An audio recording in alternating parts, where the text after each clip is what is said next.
ठीक बोले। लोकसभा चुनाव को लेके बिगुल बच चुका है। ऐसे में हम घोसी लोकसभा सीट पर इस समय उपस्थित हैं और यहाँ पर एक तरफ जहाँ इंडिया गठबंधन ने राजीव राय को, जो समाजवादी पार्टी के राष्ट्रीय सचिव एवं प्रवक्ता है, उनको अपना प्रत्याशी घोषित किया है, वहीं एनडीए गठबंधन ने अरविंद राजभर को अपना प्रत्याशी घोषित किया है। हमारे साथ इस लोकसभा सीट के कुछ लोग हैं जो यहाँ पे बैठे हुए हैं। मैं इनसे बात करूंगा कि इस लोकसभा सीट के लिए कैसे वो देखता है। आइए, ये अपना परिचय बताइए। मेरा नाम रमन पांडे है जी। ये कह रहे थे कि ये घोसी लोकसभा जो सीट है, दो प्रत्याशी घोषित हुए हैं अभी फिलहाल। एक अरविंद राजभर एनडीए गठबंधन से और एक इंडिया गठबंधन से राजीव राय। क्या देख रहे हैं, किस तरह से देख रहे हैं इससे? नहीं, देखिए, लोकतंत्र का पर्व है, सबको चुनाव लड़ने का अधिकार है और सारे दल अपने अपने प्रत्याशी उतारेंगे। लेकिन राजीव राय जी जो इंडिया गठबंधन के प्रत्याशी हैं, अपने क्षेत्र में लगातार उन्होंने जनता की सेवा किया है, लोगों के सुख दुख में वो आए गए हैं और निश्चित ही यह चुनाव जो है वह इंडिया गठबंधन के पक्ष में होगा। राजीव राय जी हमेशा जनता के बीच में रहे हैं, निश्चित ही उनकी पूरी मजबूती रहेगी और तमाम सभी वर्ग के लोग हों, यह जनता का चुनाव है और सभी लोग खुश हैं और राजीव राय के पक्ष में, इंडिया गठबंधन के पक्ष में यह चुनाव जाएगा। चाहिए जैसा जिस तरीके से ये देखा जा रहा है कि सवर्ण मतदाता इंडिया में भारतीय जनता पार्टी पिछड़ा की राजनीति इस समय कर रही है और उन्होंने एनडीए से अपने पिछड़ा कैंडिडेट किया और वहीं पे समाजवादी पार्टी ने सवर्ण मतदाता सवर्ण प्रत्याशी को दे दिया। ऐसे में इस सीट को लेकर अगल बगल की जो पूर्वांचल की सीटें हैं, क्या उस पर कुछ इफेक्ट आपको नजर आ रहा है? देखिए, जहाँ तक देखिए हम लोग, मैं कांग्रेस पार्टी से जुड़ा हुआ हूँ और हम लोग जिस राजनीतिक दल से जुड़े हैं वहाँ किसी तरह के जातीय और धार्मिक आधार पे भेदभाव नहीं।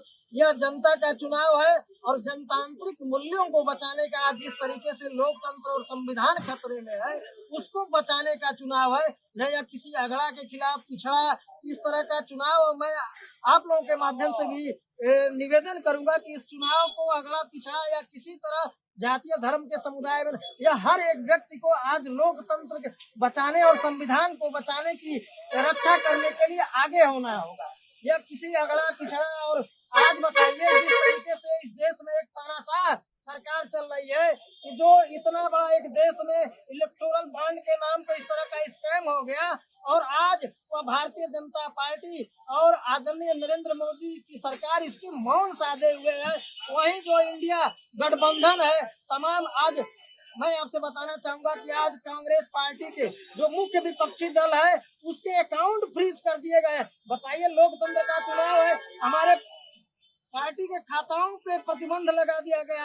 आखिर कैसे लोकतंत्र को यहाँ पे माना जाए कि यहाँ पे भारत में एक लोकतंत्र है? आप विपक्षी पार्टियों के उसमें मुख्य जो विपक्षी दल कांग्रेस है, आप उसने उसका अकाउंट फ्रीज कर दिया है। हमारे महिला कांग्रेस, हमारे साथ एक भाई साहब जुड़े हुए हैं, जो प्रत्याशी लोकसभा के जो इस समय जो पार्टी है वो अरविंद राजभर को लेंगे और इंडिया में कैसे आप देख रहे हैं इस लोकसभा, किस तरीके से, किस नजरिए से?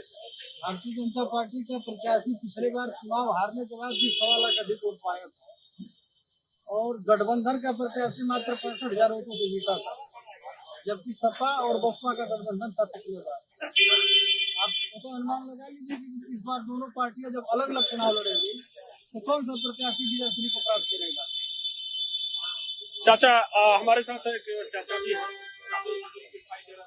लोकसभा सीट पे आपका क्या अब तक का रुझान रहा, नजरिया रहा है, आप बताएं। लोकसभा चुनाव में जैसा कि भाई साहब ने कहा कि अगली बार जो भाजपा हार गई तो सपा बसपा था, इसलिए वो चुनाव हारे। आज तीनों पार्टियां लड़ रही हैं, तो गुणात्मक संघर्ष है और इसमें नरेंद्र मोदी योगी जी का जो काम चल रहा है, पूरे देश की जनता खुश है, प्रसन्न है और यहाँ अरविंद जी जो है गठबंधन के जो प्रत्याशी हैं वो चुनाव। देखिए, तमाम लोगों के अपने अलग अलग राय है कि कोई इंडिया गठबंधन के प्रत्याशी को तो कोई एनडीए गठबंधन के प्रत्याशी को अपने अपने तरीके से मतलब फीस देख रहा है, लग रहा है कि वो चुनाव जीत रहा है। अब यह धीरे धीरे चुनाव, अभी बहुजन समाज पार्टी अभी अपना प्रत्याशी नहीं उतारी है। देखना ये होगा कि बहुजन समाज पार्टी से कौन प्रत्याशी होता है और उस प्रत्याशी के उतरने के बाद यहाँ की चुनाव की स्थिति क्या होती है। घोसी लोकसभा सीट पिछले एक चुनाव हुआ विधानसभा का, उसमें भी तो अरविंद राजभर और ओम प्रकाश राजभर, दारा सिंह चौहान ये पिछड़ी राजनीति किए, लेकिन पिछड़ों की राजनीति तो ये चला नहीं पाए और उसमें पिछड़ों की राजनीति में सफल नहीं हो पाए। पिछड़ा किसी एक दल या किसी एक गठबंधन का नहीं है, पिछड़ा अपना हित देख रहा है। किसी मैं खुद एक पिछड़े जात से हूँ, तो हम लोगों का जहाँ हित है वो बेहतर हम फैसला करेंगे। एनडीए और इंडिया ये अलग अलग गठबंधन है। सब लोग ओबीसी की बात तो करते हैं, लेकिन ओबीसी का जब मौका आता है तो ये दे नहीं पाते हैं, राजनीति करते हैं। यहाँ मेरे व्यक्तिगत हिसाब से कोई माने नहीं है। आपको क्या लगता है कि इस सीट पे किसका वर्चस्व रह सकता है? यहाँ इंडिया का वर्चस्व। अच्छा, जिस प्रकार से सवर्ण और पिछड़ा कार्ड खेला जा रहा है, जी जी जी घोसी उसका उदाहरण बना है जी तो अगल बगल की जैसे गाजीपुर, बलिया, आजमगढ़ की सीटों पे जी इसका क्या प्रभाव, कैसे आप इसको देखते? देखिए, पूर्वांचल में जो छवि है एक नए नवेले मंत्री जी की, उनसे ओबीसी के लोग नाराज हैं। जो सच्चाई है वो ये है, इसलिए कि उनकी भाषा संयमित नहीं रहती है। उसका रिएक्शन भी इस चुनाव में एनडीए को झेलना पड़ेगा। देखिए, स्पष्ट रूप से कहा जाए तो बहुत ही दोनों दलों के नीतियां और उद्देश्य साफ है, क्योंकि झारखंड राज्य से शुरू हुई है कम्युनिस्ट विचारधारा की धरती। घोसी लोकसभा एक तरह से जननी हुआ करती थी कम्युनिस्ट विचारधारा की, और उस परंपरा को आगे कायम रखते हुए, बढ़ाते हुए स्वर्गीय कल्पनाथ राय ने भी उस दिशा में बहुत सशक्त प्रयास किया और एक मजबूत हस्ताक्षर के रूप में स्थापित रहे पूर्वांचल में। और एक सवर्ण लॉबी या पिछड़ी अगड़ी की बात ही नहीं हुआ करती थी जब स्वर्गीय कल्पनाथ राय चुनाव मैदान में उतरते थे। एक लहर सी हुआ करती थी सामाजिक विचारधारा की या फिर कम्युनिस्ट विचारधारा की, और बरसों बाद फिर उस पर एक तरह से कल्पनाथ राय जी के निधन के बाद वो पृष्ठभूमि से उपजी संस्कृति और राजनीति में जैसे एक ग्रहण सा लग गया। लेकिन एकाएक जब कई साल बाद जब राजीव राय जी का उदय हुआ इस क्षेत्र में, तो विकास की एक नई सोच, एक नई उम्मीद जागृत हुई। जनता को लगा कि शायद कल्पनाथ राय जी की विरासत को, विकास विचारधारा को, सर्व जात सम्मान विचारधारा को, सर्व धर्म संभाव विचारधारा को पुनः एक बार गति मिल सके। और इस सोच को स्थापित करने में राजीव राय जी ने बहुत अथक प्रयास किया और सभी जात धर्म के लोगों ने उनकी सराहना की। लेकिन जात धर्म की आंधी और ये की राजनीति में वो अपनी सीट को बचा पाने में असमर्थ रहे। उन्होंने उन पर पूरा विश्वास करके बहुत ही एक सराहनीय प्रयास किया है समाजवादी पार्टी ने। और इधर इंडिया गठबंधन में जहां तक सवाल है, पिछड़ों के प्रतीक माने राजनीति करने वाले ओम प्रकाश राजभर जी ने अपने पुत्र को ही प्रत्याशी बनाकर एक तरह से सीधे सीधे यहाँ दो फांट करने की कोशिश की है राजनीति में। अगड़ी पिछड़ी की राजनीति और एक समाज को बांटने की राजनीति और समाज को जोड़ने की राजनीति में बहुत फर्क होता है। मैं एक सामाजिक कार्यकर्ता के रूप में मैं अक्सर ये प्रयास करूंगा, चाहे मैं राजनीतिक दखलंदाजी हो या न हो, लेकिन ये जरूर प्रयास रहेगा कि कभी भी किसी बांट कर और विकास की राजनीति हो ही नहीं सकती। और अगर ये प्रयास किया गया है गठबंधन के में तो ये इस प्रयास को कतई नहीं स्वीकारेगी। जिस तरीके से भारतीय जनता पार्टी पिछड़ों की राजनीति करते हुए लगातार पिछड़े का प्रत्याशी उतारा, वहीं समाजवादी पार्टी ने सवर्ण प्रत्याशी को उतार दिया। अब पिछड़ा वर्सेस सवर्ण, इस पे अगल बगल की जो पूर्वांचल की सीटें हैं उस पर क्या असर आप देखते हैं? असर तो स्पष्ट है।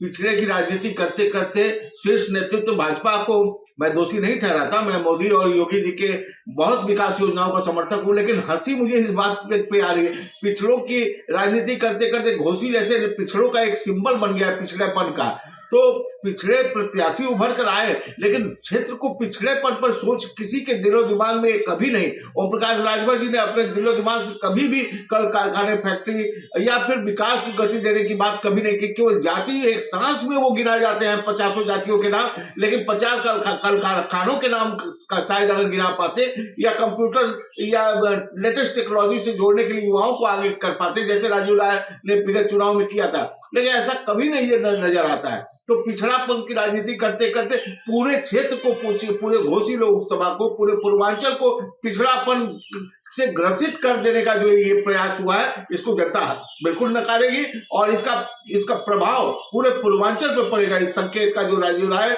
बनाम विकास बनाम पिछड़ा, ये पिछड़े को लेकर आगे बढ़ रहे हैं, तो पिछड़े विचारधारा को लेकर आगे बढ़ रहे हैं कि पिछड़ापन का एक चादर से ढक देना चाहते हैं पूर्वांचल को, तो ये नहीं चलेगा। पिछड़े जाति का विकास हो ये तो चलेगा, लेकिन पिछड़ापन से ग्रसित कर देने का जो घिनौना अभियान शुरू हुआ, इसे हरगिज पूर्वांचल की जनता स्वीकार नहीं करेगी।